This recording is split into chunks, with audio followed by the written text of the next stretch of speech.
everyone, it's June Lovejoy. Welcome to another With Love and Joy. Today I have a very special guest, Evie Lupine, just like the Pokemon name, very cute.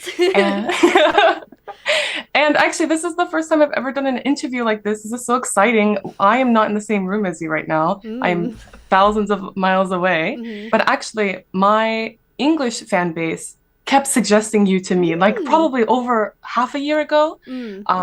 Like, hey, if you ever get a chance, I know you're not in like America right now, but if you ever get a chance, please like work with or do a collab with Evie. And I saw your content and I was like, wow, like she's got a lot of like you cover some really difficult topics that I think maybe most people, I'm not using it derogatory, but like vanilla people might give you some flack for. And I think it's really honestly like brave of you, the topics that you cover, and I'm really glad that you do that. So thank you for the content that you make. Yes, you're so welcome, and I'm so happy to be on here. I actually, if it was a half a year ago, I think half a year ago, I did a video.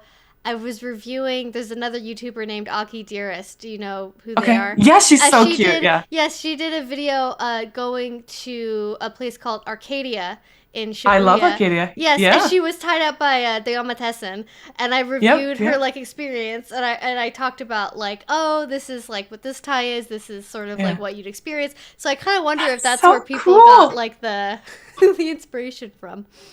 It sounds like that would be it. I also saw that video too, because I think Akidiris is just so adorable, and I like that she's not really in that scene, and then she goes and tries it right at Arcadia. I love those kind of videos. Like if it's someone from the scene, like it's not as like fresh, you know? And she was like, whoa, what is this? And I thought it was a very cute video. That's so cool that you reviewed that. I'll have to look for that. Yeah, I really like it as well. I think people get the impression that when like the only people who should talk about BDSM are people that are into it, but I really like it when people who are open-minded are willing to go out and experience it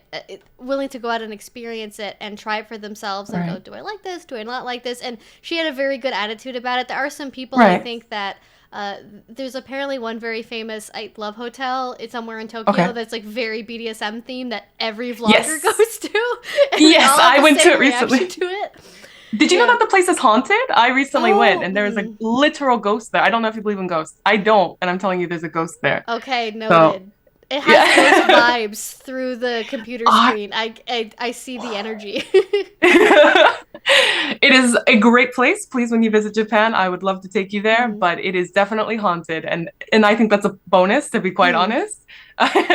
Yeah, you don't normally get to combine ghost hunting experiences with like kinky dungeon. Like that's two unique things to put together. Yeah, I've always wanted to do like ghost hunting stuff, but like a lot of those places are like abandoned schools or like hospitals, right? And then I'm a sex worker, so that place, going there and finding out that it was haunted and like actually experiencing something that made me really uncomfortable, I was like, oh wow, perfect, great. This is Yay, love that for me.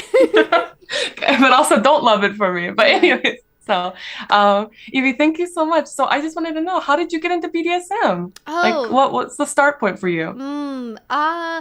There's sort of, before I got into actually doing BDSM, I definitely had what I would call like kinky thoughts and fantasies when I was younger, around the same time that most people start to develop their sense of sexuality, you know, 12, 13, 14, somewhere around there.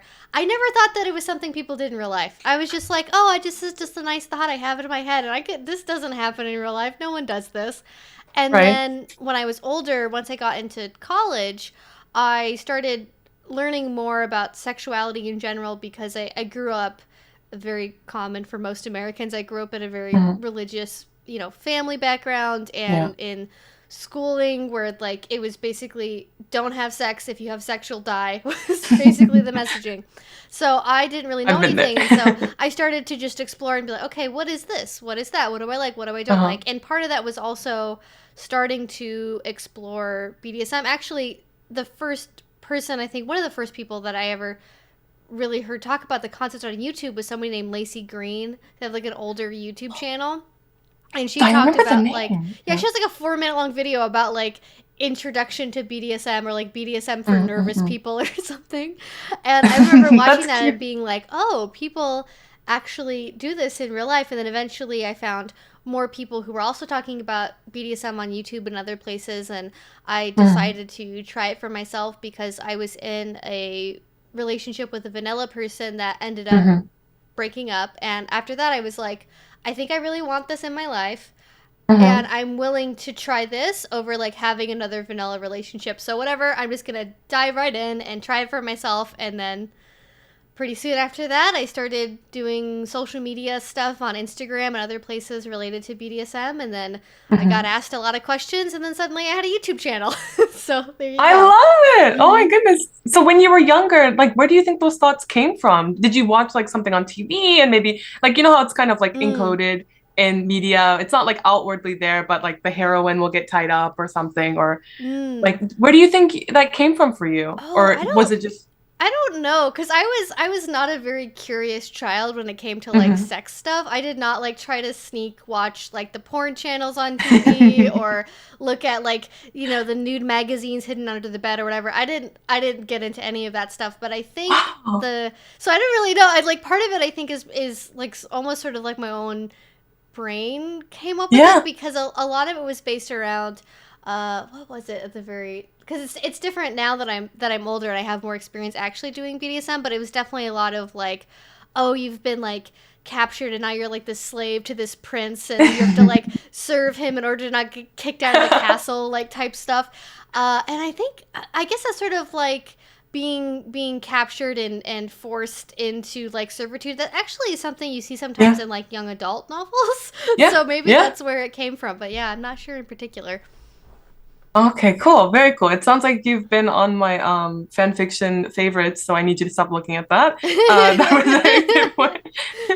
Oh, that was so interesting. Like now as an adult and you understand yourself a little bit better, what do you think about yourself, like in your personality draws you to BDSM? I this may be actually something that my parents inadvertently influenced because of my religious upbringing, but I definitely got a lot of messaging when I was younger about that being, you know, being a good spouse or a good girlfriend is about like, you know, being a helper around the family and you know, being quiet and doing all this stuff. And I definitely internalized that. But I also think it's always naturally been my personality. Like we have home videos from when I'm like 2 years old and I'm like helping like my mom like fold socks and like I'm trying to help her like with the dishes and stuff. So I think I'm sort of, it is always natural to me, but I think I'm somebody who's very drawn to helping others and wanting to help other people's lives be easier and less stressful, because I find we don't often get a lot of that from our friends or family generally. We feel very guilty about asking, and sometimes it's nice to just have somebody who says, I'll do this for you. You don't even have to ask. I'm just willing to give it, you know? That's so sweet. Even outside of a BDSM context, you sound like a really great friend to have. That's really, really great. That's a great personality trait in BDSM and outside.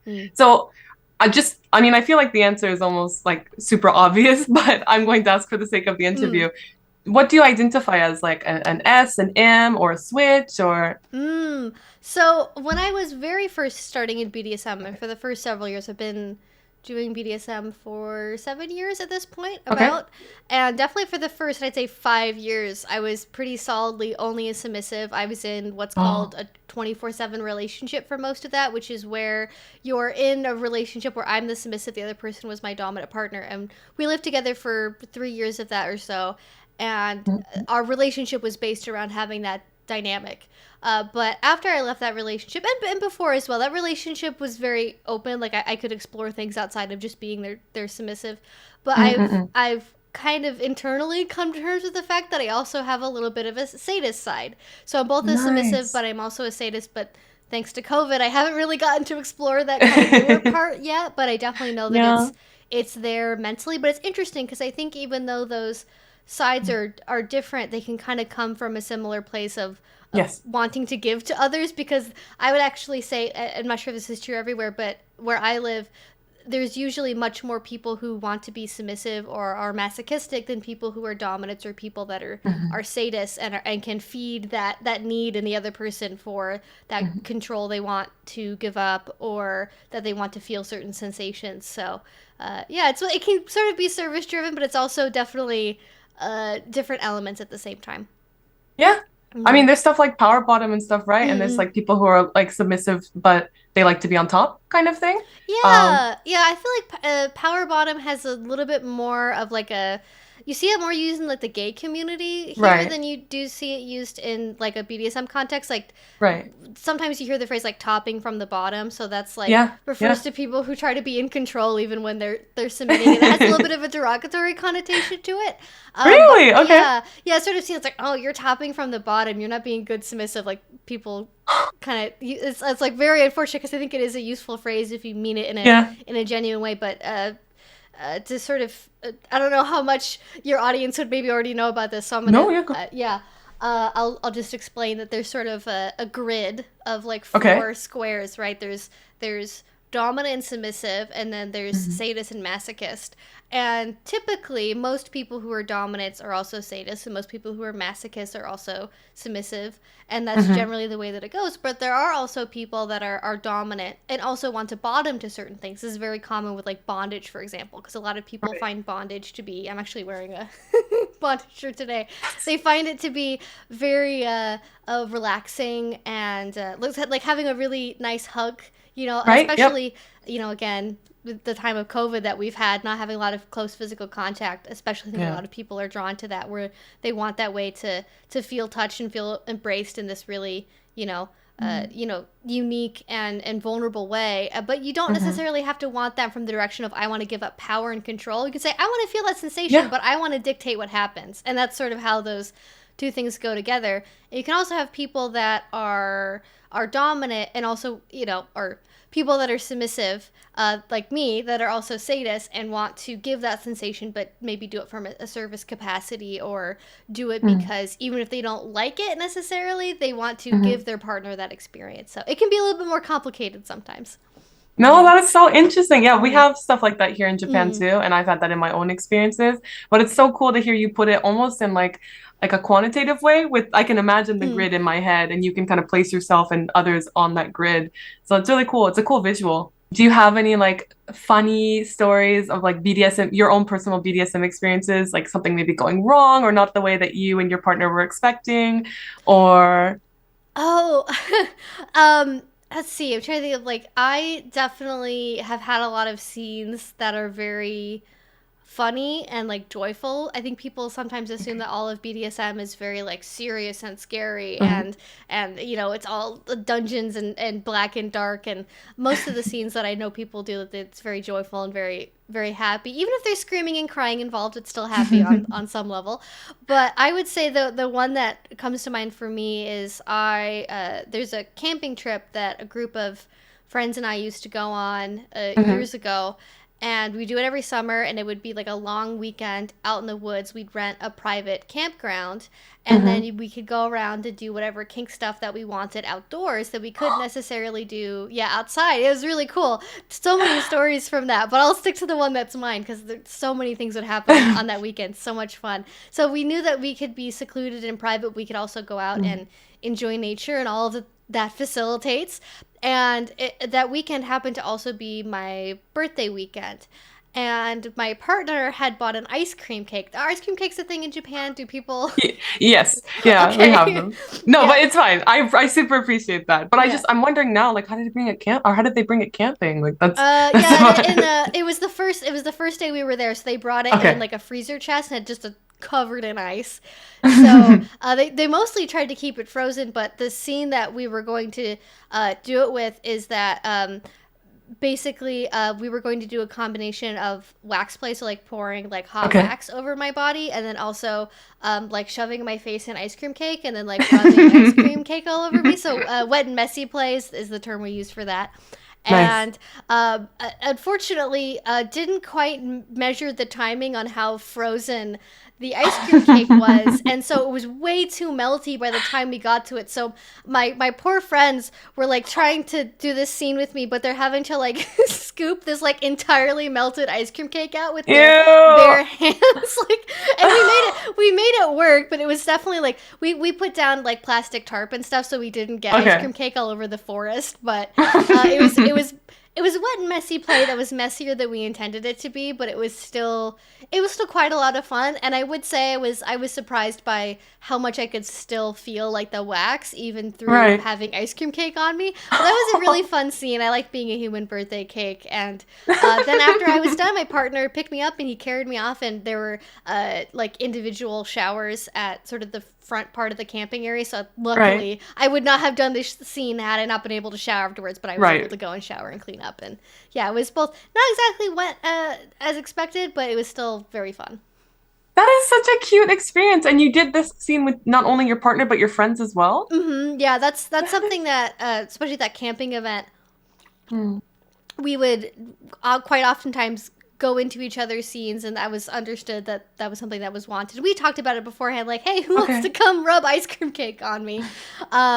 You know, and there was a portion of my partner was the one that was primarily doing the wax play, if I recall correctly. So there were some elements of it that I was more trusting my partner to do, but it was also about, like, you know, my friends being part of my birthday experience, which is a fun way to have a birthday, I think. That is so lovely. I am in sex work, and I've done tons of like BDSM scenes for like on film and even in private. I've never done anything with my friends. That sounds so fun. I highly recommend it. A lot of people think that they can't do BDSM with their friends. They're like, wouldn't that make things weird? But when you're all kinky and you're into that kind of thing, it totally makes sense to explore together in the same way that you might want to do yoga with your friends or go hiking with your friends. Like, you wouldn't just do yoga with only your boyfriends. Like, why not do it with your friends if they're into it?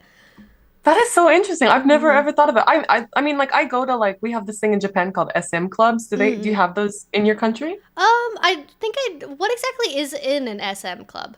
Okay, so Arcadia, the one that you mentioned from Aki Dearest, that's an SM club. So basically, I would say, like, Evie, let's go to an SM club, and we would go. You get like free drinks. It can be alcohol. No, if you do alcohol, you can't do play. So if you drink alcohol, so like we would drink like tea, and you can ask the dom or the master or the submissives that work there to do play with you. So for example, I would go.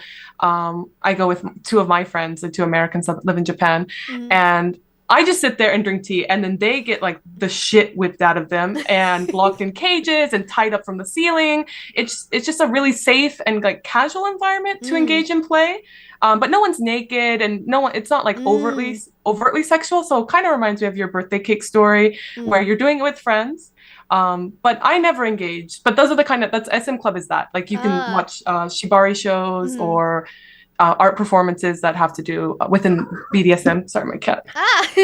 Wild cat. Yeah, SM clubs, they sound like kind of a combination of a couple of different things we have in the US, but not anything that like directly is the same as that I've experienced. Like there are people like shibari in particular, where I live, is very popular. There's people who they go to Japan to go train with like Japanese masters and then like come back and then share their skills here and have their own like dojos and salons and things, and they'll do performances, and it tends to be I would more liken it to like a classical music concert, like where you go and you watch and you clap politely and you drink tea, but it's not like you don't go there to play with the person performing, you just watch them perform.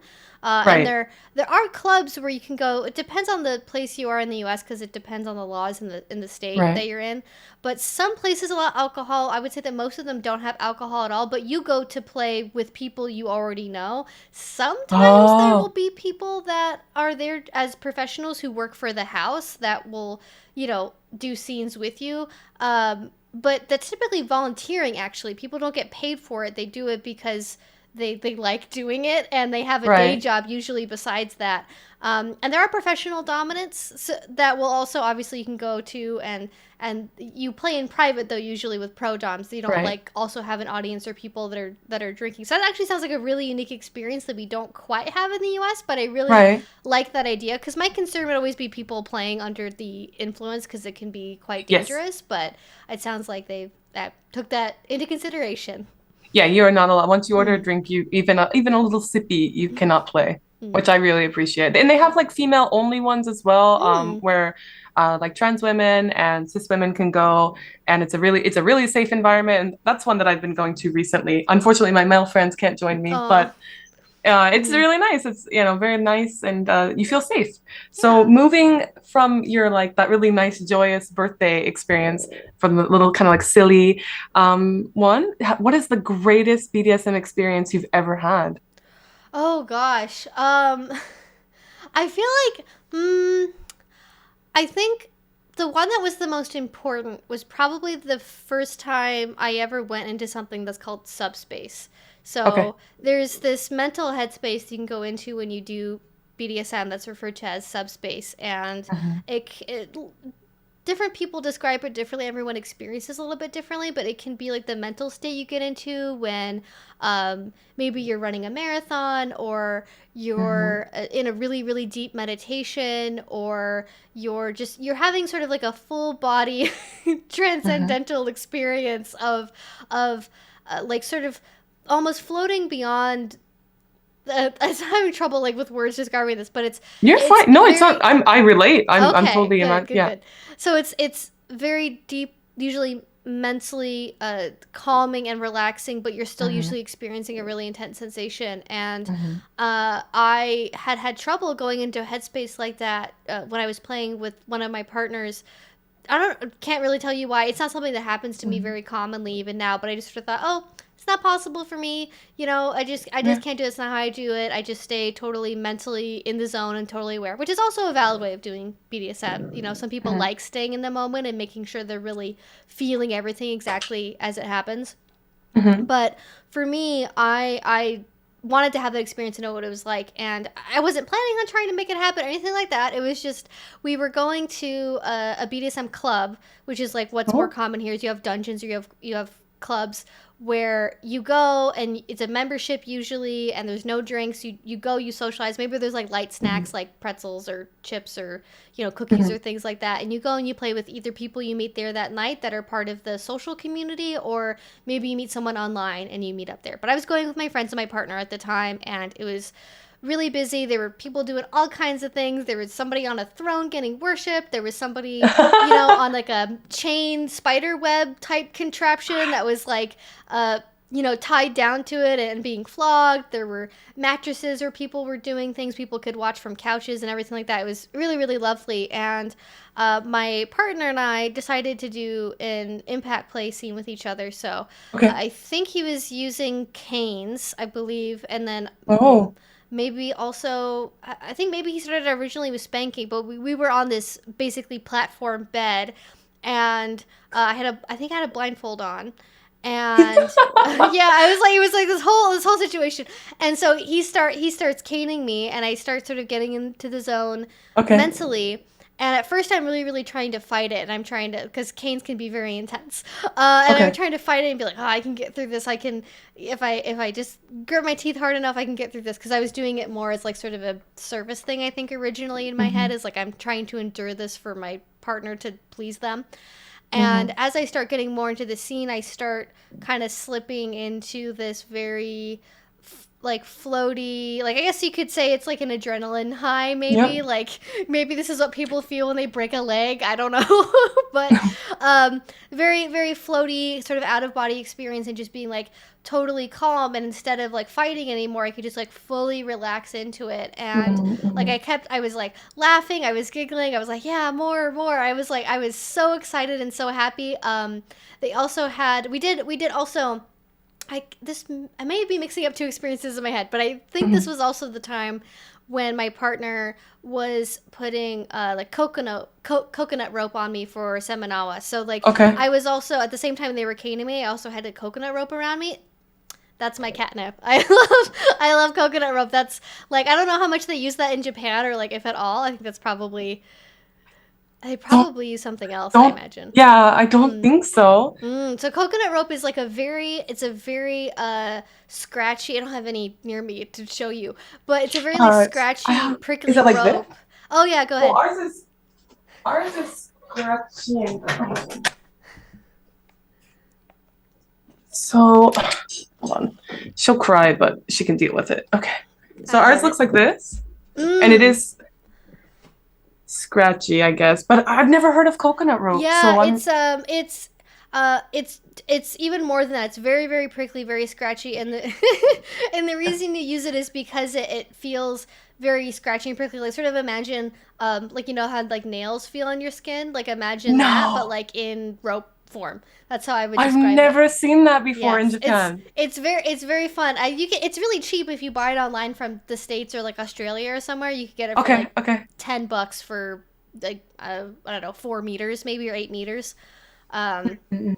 So anyways, that was a scene that I did, and I went to really, really nice subspace. I remember being so happy after that and being like, oh my gosh, I can't believe this happened to me. And I remember like after the scene was done, my partner actually ended the scene because he was like, I think you're done now. We've been playing for 4 hours. No. Like, they're gonna close soon, so we're gonna wrap things down. And he held me and he had this blanket over me. We'd just be so close with each other. And then I remember we were driving home, and I can remember perfectly the songs we were listening to on the way home as well. It was like some ambient music. I can't remember the name of the album at the moment. We were listening to the music on the way home. And I remember being so hungry as well when I was done. It was like probably 2-3 a.m. And so I was just so hungry. We stopped and got French fries or something. And then that was just the perfect nightcap to the experience. So that was probably one of my favorite experiences I've had because not even because it was like the best physical scene I ever had, but because of like how important it was for the rest of my kink journey, I'd say. Out of those 4 hours, how long do you think you were in that subspace? Oh, probably 2/3 of it. I'd say probably at least. Wow. Like it was definitely the majority of it, but also when you're in subspace, you can't really like. At least I can't. Like, I don't have a concept of time. So it's like, oh, we're done now? What? It's been 5 minutes. Because it doesn't feel like any time. It both feels like no time is passing, and also, like, it feels like you're just in that moment for forever. Like, I can still remember that feeling so vividly. That is so cool. Well, thank you so much for sharing. Those 2 experiences of yours were so beautiful. I'm so touched to be able to talk to you. Yeah, I'm so happy to share. I don't always get to on my channel because I'm more focused on like the educational part of it. I don't always share my personal stories. And so it's nice to be able to talk about them and be like, hey, I'm more than just somebody that knows a lot of facts. Sometimes I actually do this stuff. And your experiences are great because hearing about it makes, other people feel like they can relate or they want to try it, right? And we feel a little bit more connected in our kinks and our sexuality. So these next 2 questions that I want to ask you are my favorite personally, and my cat's on the keyboard. So of course, every time she's very needy. So like in your own opinion, what type of people do you think are not suited for BDSM or that kind of play? I saw this question when you emailed it to me earlier, and I was like, how do I want to answer this? Because I think it's very hard to make categorical, like this kind of person should never do BDSM, like as like if you have a mental illness or something, you should never do BDSM, because I think a lot of people, and I personally know a lot of people that maybe are dealing with depression or anxiety or things like that, where they find a lot of relief in doing BDSM with a partner who knows about their health issues, who's doing it to sort of not as a replacement for therapy or medication, I think, but kind of doing it together with that. So I wouldn't want to say something like that. I think it more has to do, the thing that stuck out to me head immediately was like selfish people. I think people that are only into it for just themselves, and they don't care about what their partner's wants are. They're not interested in knowing what they are, and they're to the point that they would be willing to disregard what their partner says they want. I think that's very dangerous. But also at the same time, people that have very, very, very low self-esteem, where they have no sense of boundaries at all, where they wouldn't be able to say no to somebody, or they would have a very, very hard time doing it because they think that they're never going to find anybody else, that they actually deserve this mistreatment, that they, they're doing it maybe instead of doing it because they want to have a positive experience and feel better, they're doing it because they're trying to punish themselves because they think they need to be hurt because they're bad in some way. Like, so I think for people like that, it's dangerous to do BDSM for themselves. And then for the first people where they're really selfish, it's dangerous for other people. Yeah. But I think a lot of stuff you can generally work through. Like if you're somebody who has a lot of, communication issues, or you're somebody who doesn't really know what you want. Yeah. Like all of that can be things that you can work on as you start to explore. And yeah, I would say that those are really the 2 main things. And people say sometimes, oh, can I do BDSM if I'm a virgin? Like, does that matter? No. You can do BDSM if you're a virgin. Like, unless you're doing BDSM primarily because you want to have BDSM during sex, like, okay, then maybe you should try just regular sex first before you add more on top of it. But if you're looking to just, go to an SM club or go to a dungeon or something, like, no one cares if you're a virgin or not. I don't think I've ever, in the 7 years I've been doing BDSM, ever had that come up in a conversation with somebody that I was talking to, be like, oh, have you had sex before? No one cares.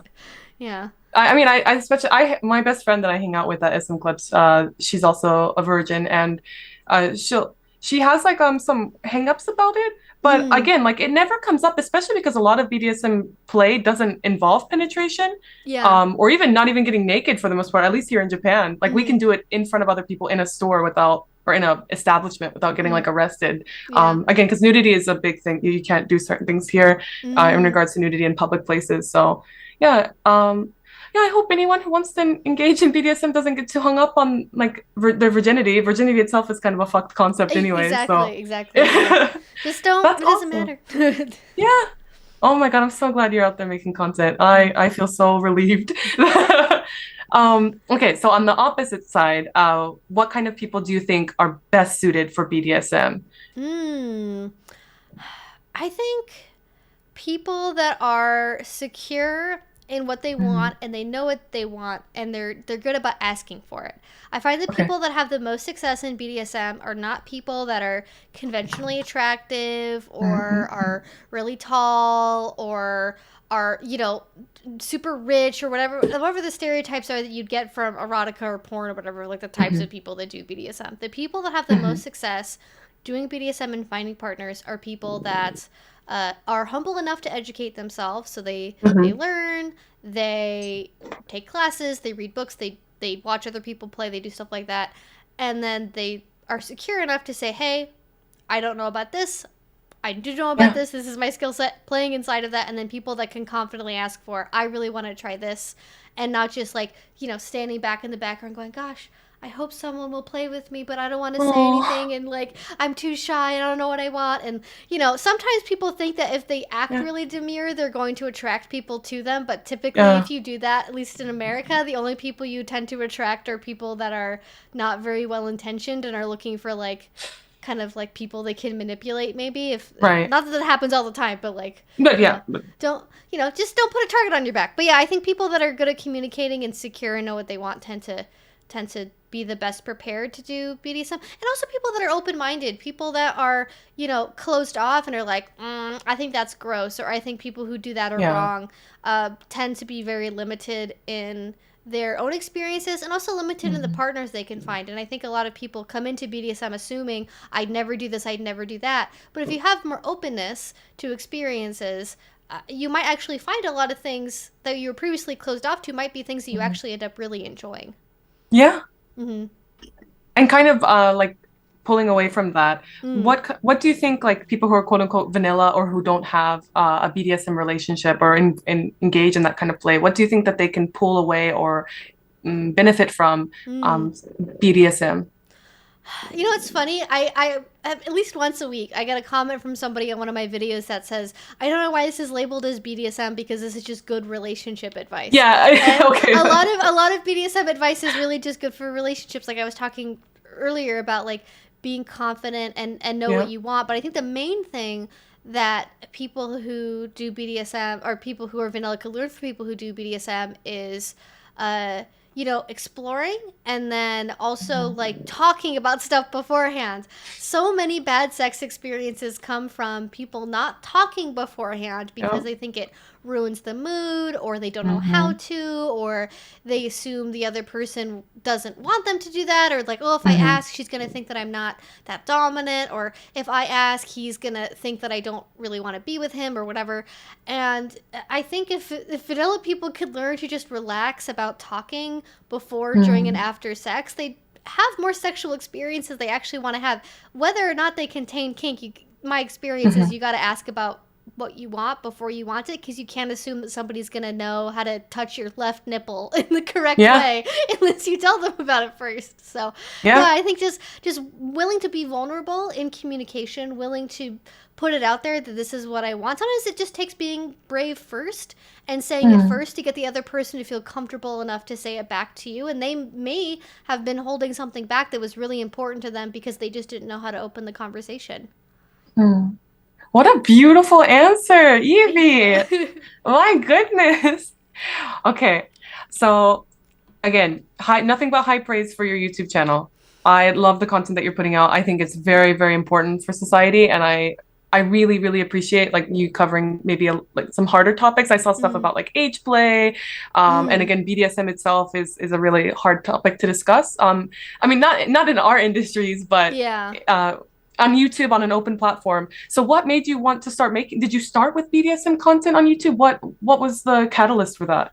So for YouTube, I originally started talking about BDSM on Instagram. That was like my first social media at the time. This was like 2012, and so that was like when or not 2012. Sorry, I would have been a senior in high school. Wrong year. Oh my god, we must have the same age. Like, wait, oh my my goodness, so wrong.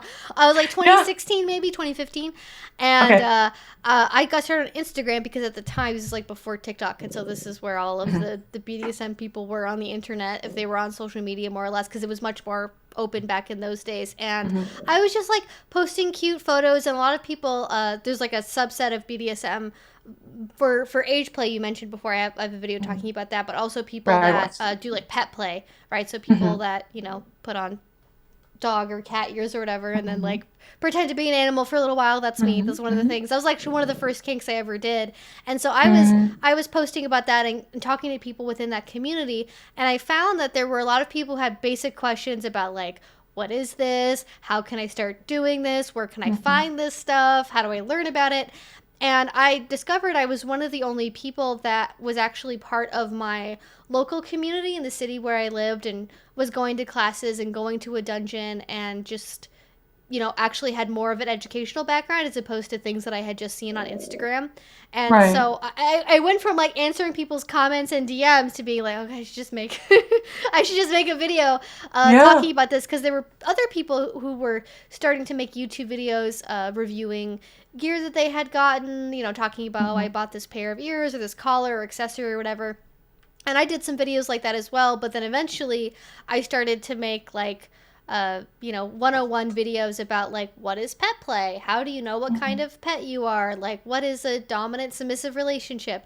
And I thought I was only going to make like 5 videos and then like be done with it. And here I am over 5 years later, and I'm still making videos. So my YouTube career kind of started almost in the same, like probably like 6 months after I started doing BDSM for myself, and it grew alongside me. But the original catalyst was not like, I want to be a YouTuber and make money. It was like, I have Instagram questions. YouTube is easier than answering 30 DMs. Let me, you know, let me do this.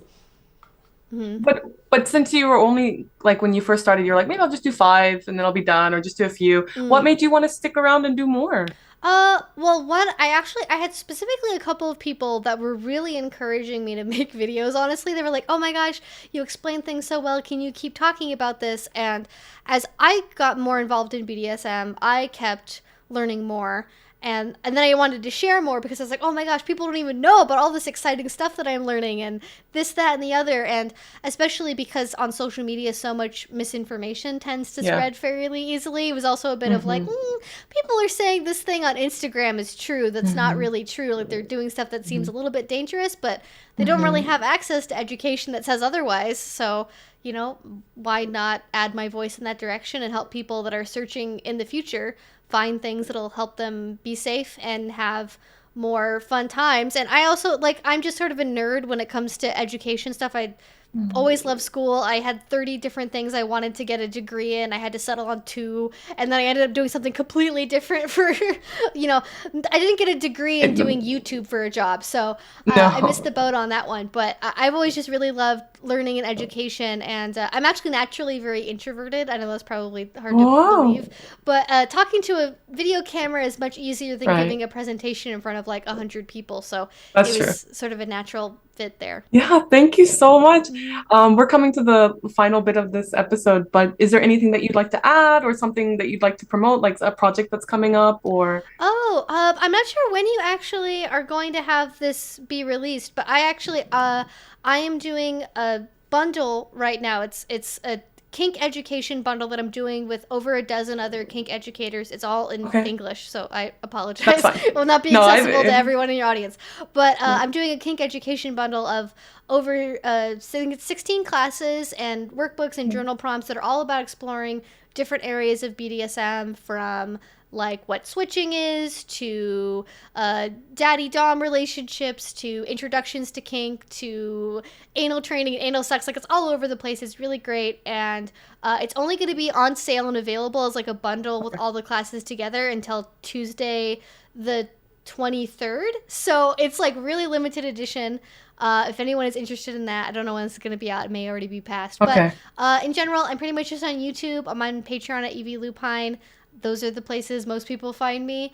And I would say, just for final thoughts, is if you feel that BDSM might be something that would be something you want to try in your relationship or just have in your life, be confident. Just go out there and try it. If that feels too nerve-wracking to you to like go to a store and buy rope or get handcuffs or something, you can always start exploring by like reading erotica or watching porn, or just like kind of getting into your own fantasies about what it is that you would want to actually do. And if you don't like it, you never have to do it again, but you only live one life. And I know so many people that don't get to start their BDSM experience until they're already in like their 50s, and they say, oh my gosh, why wasn't I doing this when I was 20 years old and my knees still functioned? Like, you know, why was I missing out on this my whole life? I really should have just tried it. So I don't want anyone to live with regret, wishing they could have done something. And I just want to encourage people to be brave and take that step if they feel they can.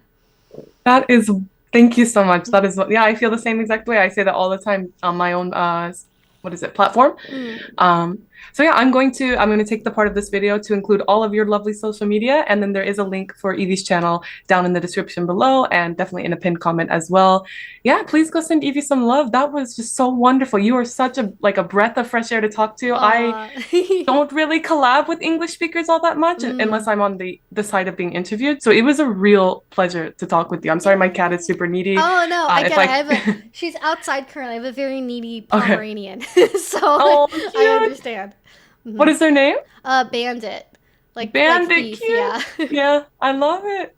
All right. Thank you so much. Okay, don't bite me. Thank you so much, Evie. You were a pleasure to have. Yes, thank you so much for having me. Thank you all for watching. Bye-bye. Thank you to our lovely supporters.